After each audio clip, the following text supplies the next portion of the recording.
ગીર સોમનાથ જિલ્લામાં મેઘરાજા મનમૂકીને વરસ્યા। કોડીનાર, ગીરગઢડા, સૂત્રાપાડા, તાલાલા સહિતના તાલુકામાં તોફાની વરસાદ વરસ્યો। ગીરગઢડામાં આવેલા ગીર જંગલમાં ભારે વરસાદ વરસ્યો, જેને લઈને સાંગાવાડી નદી બે કાંઠે વહેતી થઈ નદીના પાણી ગામમાં ઘૂસી ગયા।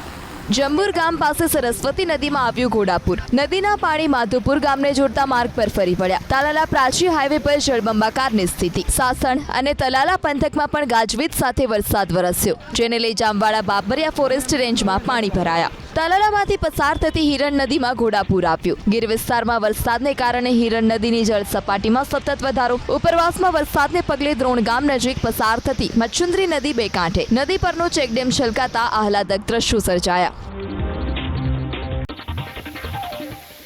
જામનગર જિલ્લાના કાલાવડમાં વરસ્યો વરસાદ। બપોર બાદ ગાજવીજ સાથે વરસાદ તૂટી પડ્યો। 4 કલાકમાં જ અંદાજે 4.5 ઇંચ વરસાદ વરસ્યો, જેને લઈને શહેરના માર્ગો પર પાણી વહેતા થયા।